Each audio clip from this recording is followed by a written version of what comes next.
Welcome to my cookware collection. I thought I would start with my Visions pieces. I have not used any of them yet. I have used some of the fry pans. These are all brand new. And some interesting stories to tell about them. First of all, I just think they're gorgeous. Whether they explode on you or not, there's just something really beautiful about this glass cookware. There really is. So this is like a pint, I think. Little pan. The 1.5s. There were three versions, I think, of the 1.5s. How do you center it? Okay, the 1.5s. I started with a different version. Where is it? I think it's this one. And I bought this one first. Is she pretty? And then I picked up a double boiler. The double boiler is used online, and it didn't fit. I'm thinking, what the heck? So that's when I realized there were like different versions of these. This one, the original, this is the first issue, is slightly smaller. Just a little bit shorter and narrower so that fits. So I'm still missing the double boiler for this baby. And also the lid on the first one was narrower. Didn't bulbose up like the later versions. So I still got to get a double boiler for the second version, I believe. Now the 2.5 liters. This is an early version without the helper handle. The later version came with a helper handle. And also the lid is narrower, unlike the later version that you had a more bulbous kind of lid. Cool to have that. I wanted to have both versions of these. Apparently, well actually I had one. A later version of these pans, the writing on the handle was further back and they were thinner and lighter. This is the 2.5 with the helper handle. You can go online. There's I think it's called Leclerc, I'm not sure. And they have a history of identifying your Vision cookware. So I'm going to show you my fry pans in a second. And this is the 1 quart. I actually have a 1 quart with a spout, which isn't new. I have to get the one with the spout. I wanted to find the 1 quart, where is it, 1 liter, without the spout, without the pour spout. Here we got 2 10-inch skillets. They're more like 10 3/4. You've got your white Visions. There's a little thing in there. With the waffle bottom, famous waffle bottom. Not the best graphics in the world, I don't know if you can see. But it's as new as you can get without being actually new. I purchased this, it was used, but it's like new. It doesn't look like it's been cooked in. I have used the 10-inch skillet. I bought this new. The thing about these is sometimes, even though they're new, they have a couple little air bubbles here and there, or some lines on the bottom you might be a little concerned about when you're thinking about glass exploding, but none of them were absolutely perfect because they're glass. Pretty cool nonetheless. Love them. Love them. They're just so... they're artwork. I still want to find a 10-inch. This is a 9-inch but they made some of the skillets with a smooth bottom, not waffle. Now maybe they were destined to be coated with non-stick. I've heard some people referring to the smooth bottom pans as non-stick. So I picked this up used, but it looks unused, and it is the 7-inch smooth bottom, which is really cool. By the way, you're not supposed to stack these unless you've got protective coatings. Just saying. So here we've got the 7-inch waffle, the 7-inch smooth. I love having both of them. Then you can find some white Visions. Now it doesn't, this says Corning USA, but it's a smooth bottom, and you can also get the waffle bottom. 7-inch skillet. Virtually identical. Same mold, probably. And then, I don't know why they made a 9-inch. It comes out close to 10-inch. It's just a little smaller than the one they called a 10-inch. Which is kind of weird because it's not that much smaller than the 10-inch. But it was sold as a V9. The other one was a V10. So this is my Visions. My Visions cookware. I'll be back with range toppers.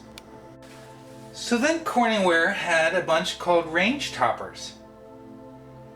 And they fixed an aluminum base on these because these don't generally conduct heat very well.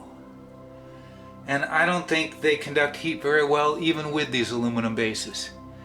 It's a little spotty how it heats up, but I think they're gorgeous.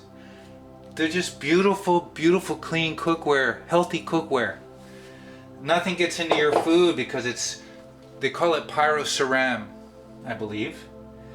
And it's a kind of a glass ceramic these are made out of. Dating, by the way, the Visions in these are early 80s to early 90s, I suppose. All of these are new except this boy. Is it this one? No, this is a new one. It's the 1.5 quart. The 1 quart is not always easy to find, and it wasn't sold as new, but it looks new to me. Then you got the 2.5. Now this is virtually identical to the 2.5 Visions without the helper handle. Might have been from the same mold, I'm not sure. And the skillets. A little dusty. Love the skillets. Range topper skillets. They had a 10-inch and an 8.5.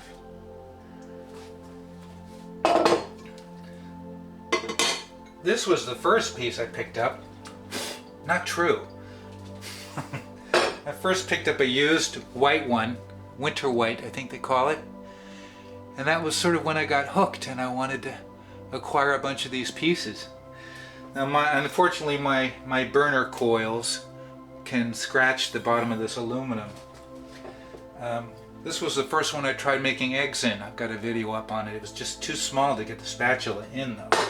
Then I found a set with the 10-inch, the 2.5, and the 1.5. So cool!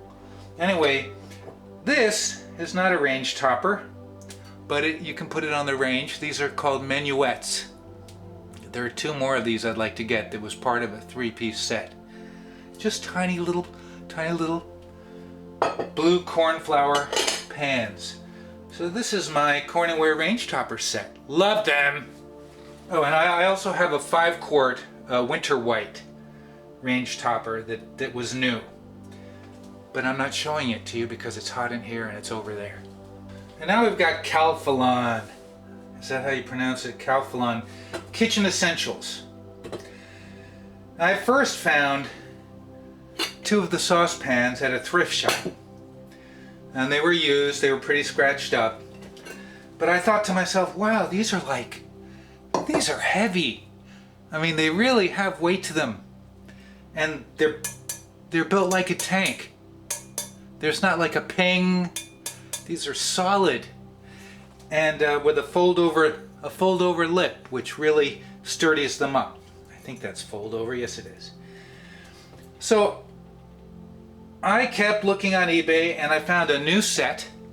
And I think they're 1992 or 1995. A new set that came with a new 6-quart back here, the 2 saucepans. These are really dusty. They've been hanging, so forgive me for that. But 2 nonstick skillets. They're really quite nice. Really, I don't use them much because I don't use too much nonstick anymore. But these are built like tanks, and they don't make them like they used to. I gotta tell you. This one is, I bought used. What is it? It's like a 4-quart. But it's not too wide. It's nice and tall. I love it. I tried to polish it up a little bit and clean it, but these are workhorses. They will never let you down. Some of the new cookware that have aluminum core bases. This is stainless steel encasing an aluminum core. And some of the new ones, if you go into the store, what you want to do is tap on the bottom, because sometimes there's like no aluminum in there. Even though it might look thick to you and you might think, oh, it's a thick bottom base, tap it. And it might sound hollow to you or too light. So you want to look for the bases that have a really good heavy sound to them. You know that these are well built. These I love these. I mean, the handles aren't the best. These little edges dig into your hands a little bit if you get too close. But they're the workhorse tank. Out of all the cookware I own, these are probably the most solidly built. Calphalon Kitchen Essentials from the early 90s. We've got our Sanko show pans. These are among my favorite looking saucepans, but I haven't used them yet because there are people online that say old enamelware or porcelain might have lead in it.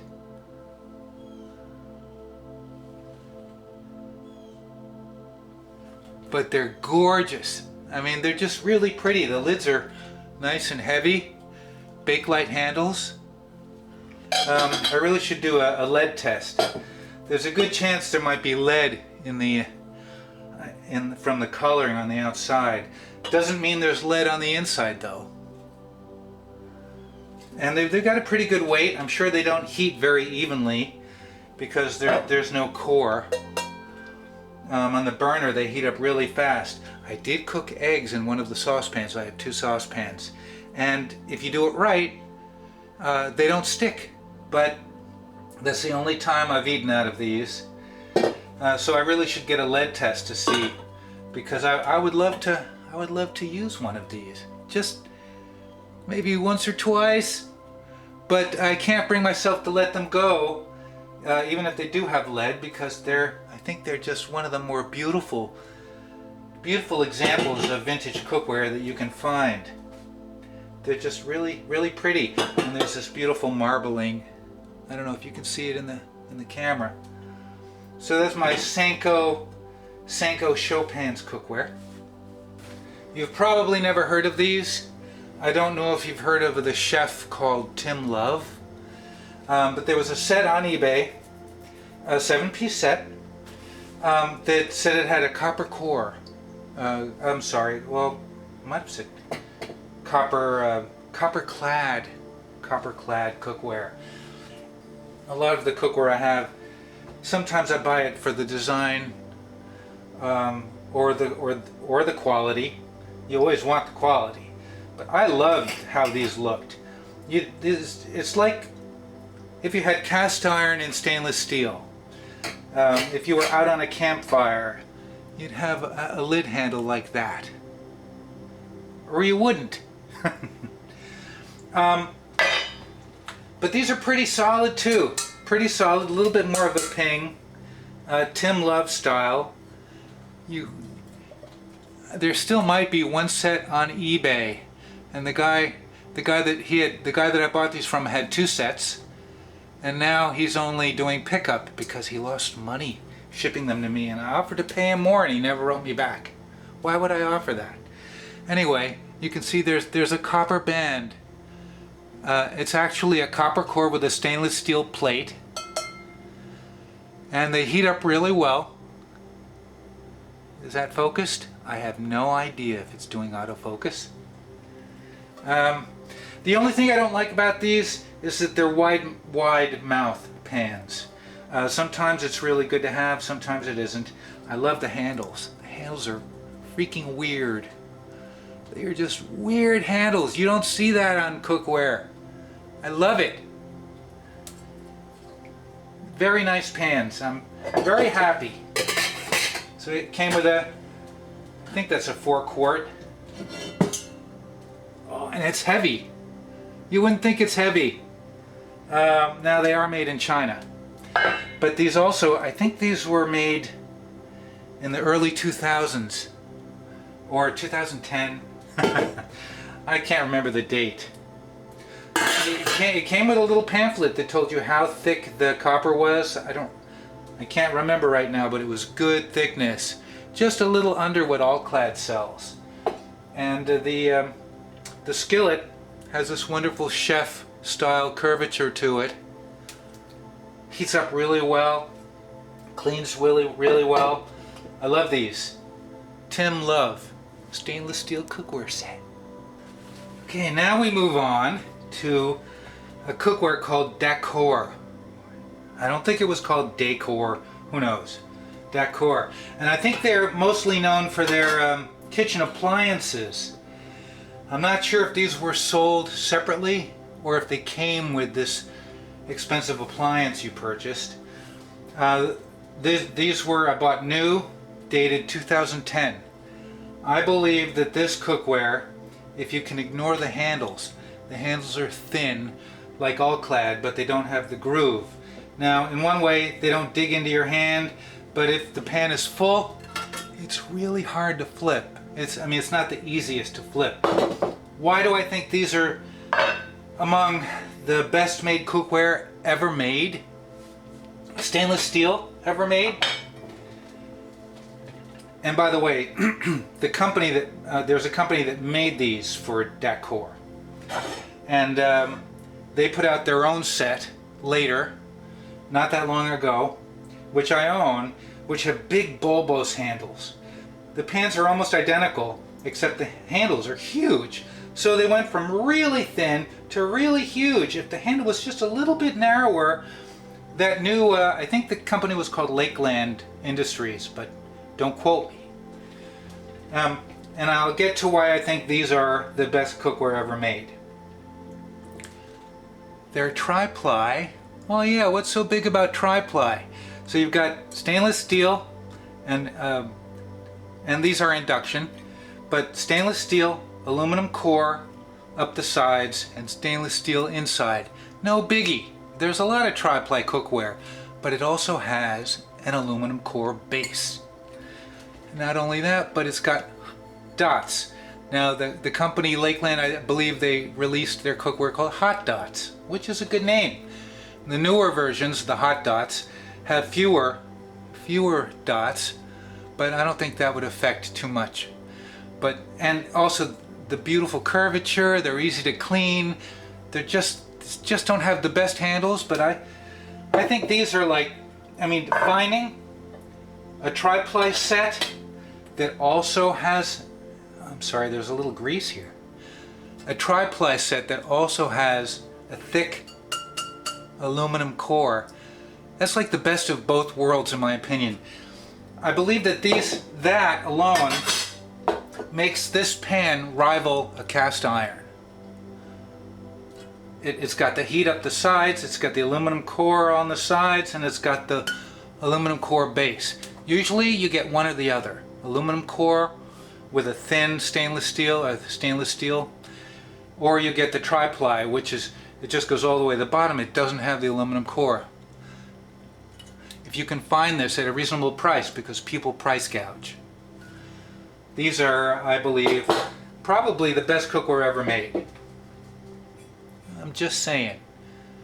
And stainless steel. Best stainless steel cookware ever made. Really nice weight. You know, in a professional kitchen, people use towels and they grab the handle with the towel. That's a lot of the times. That's what they do with all-clad. But I love these. I love these. The lids are not paper thin. They've got good weight to them. Sometimes the steel lids are so thin that you'll dent them, like in Farberware, which we'll get to. Vintage Farberware and some of the new Farberware. But so yeah, these are my babies. I love these. Decor. Guy Fieri cookware, stainless steel cookware. If I remember correctly, there were two sets. He had the yellow and black box, which were cheap crap. I think that's what I purchased first. Thankfully, one of the handles was riveted loose and I could return them. I believe this was 2010 in a red and black box called his signature line. And they're gorgeous. I really like these. He does tout that he folded over the edges of the pan. Now that's good in terms of it's not sharp when you wash them, but it's not rolled over. Like if it were rolled, it would be sturdier. Like the small one's okay, but it's not the thickest stainless steel. It does have a little silicone gasket under the glass lid. The handles are really nice and thick and heavy. Actually, the handles are really beautiful. But the heavier the pan, if the pan is loaded, it doesn't make it easy to turn. It's not the best handle for a full pan pouring out. But that said, they've got a nice aluminum base, pretty nice weight to them. I have 3 of the skillets. I have the 8, the 10, and the 12 is hanging. No regrets. Very nice. The saute pan has a nice helper handle. Nice Guy Fieri logo here and on the bottom. And these are 1810 stainless steel. One of my favorite sets. I call these the best bang for your buck. There's a company called Winco, W-I-N-C-O, and they make cookware for kitchens, commercial kitchens. I think they're NSF certified. And I probably use these more than anything I own, partly because they're workhorses and I don't have to hurt my other gorgeous cookware, though I do use them occasionally. It has a flared edge, so it's not the dullest, but these are sturdy. Sturdy, not too heavy, not too light, but not too heavy. A lot of people don't like the round handles, but that's how they come in kitchens. And the flat end down here makes it easy to pour. If that wasn't there, it would probably be not good if it's a full pan. But as long as your palm is on that flat end, it makes it really easy to turn. You can get all different sizes. You can get the saucepans, the fry pans. This is like a 6-quart. 6-quart huge single handle. Now, if it had a helper handle, that would have been better. But I have had no issues with these. No rust. They clean up really well. I can't say enough about them. And they're inexpensive. You could build a kitchen full of these and they'd last quite a long time. Now, so best bang for the buck, underdog cookware, highly recommend. In fact, if you go on Amazon, you might even see pictures of these on my stove. I was impressed. and they clean, like I said, they clean up very well. Now we come to our Farberware. You've probably all heard of Farberware. It's been around since the late 40s, 40s, 50s, 60s, 70s, 80s, and early 90s, maybe 91, 92, they switched over to an encapsulated bottom. These all had an aluminum base. For example, exposed aluminum. And it's interesting because they changed throughout the years. They had different patents, and the shape of the aluminum base changed. They got a little bit more boxy, even with this exposed aluminum. Like this one is really beautifully curved. You can see it's got quite a nice curve to it. And as they went along, they got straighter edges, a little bit more angled, and pretty much kept the same handles throughout the years, even till today, with the steel encapsed. Look how beautifully curved that is. I don't know if you can tell. I prefer the curved ones. They tended to have more aluminum. If you weigh them, the older ones, most of them weighed more with the more stylized bases. Now this one is one of my favorites. You see how the double boiler kind of bulges out? And you can find these used, but it's very rare to find a new one. And it had the double patent. You know, they had single patents. They went to double. The one after this started with 3. I could probably recite it. 3173-202. And the later ones had started with a 4, and they had the square bottoms, and tended to be a little lighter. Basically, though, all of these are fairly lightweight. Classic look. Kept the look all these years. It's quite amazing. The lids suck on every one of these, from the old ones to the new ones. They're paper thin. They look beautiful. They're very functional, but if you sneeze on it, you'll dent it. Or if you drop it in the sink. Easy to get dents. It's just awful. They're like paper thin lids, but that doesn't mean they don't work. Even all throughout all of the runs, they were all crappy. But I want to show you 2 things that are kind of rare and kind of fun, and then I think we're done here. Oh no, we're not. Here we have the rest of my Farberware collection. That's a 10 quart. The 6 quart there is not new. I've not been able to find a new tall. They had a tall and a low 6 quart. And there's a 6 quart in the low model. Tall, 4 quart, 8 quart, 5 quart, 12-inch skillet, 8-inch skillet. They made so many things. They had an 8, they had a 7, they had a 7.5. I tell you, it's crazy. And then that's a 10-inch skillet. I didn't even know they made this pan until recently. They called it an au gratin pan. This is Farberware.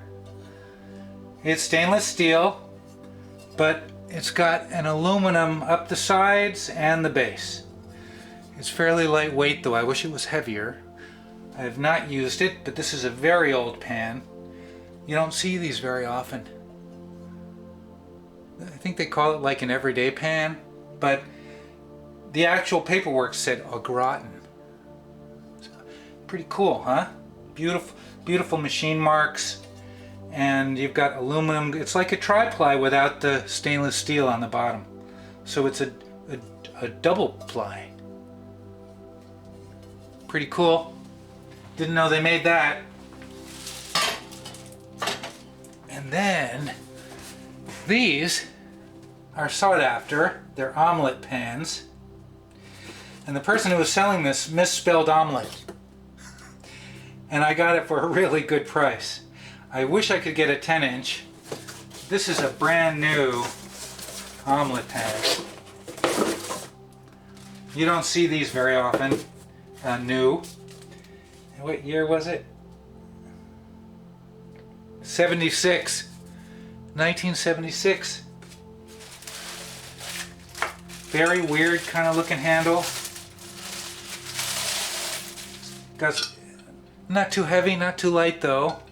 Same thing though, you've got aluminum going up the sides. Oh, it's got dirt there. I gotta clean that off. Residue. Beautiful bakelite handle, not like your typical Farberware. And I think that wraps up our cookware. There's probably a couple of pieces I've missed. But I wanted to share. Love this stuff. Love cookware. Thank you for watching. If you watched it. If you didn't watch it, then I can't really thank you. But I thank you for being there somewhere not watching.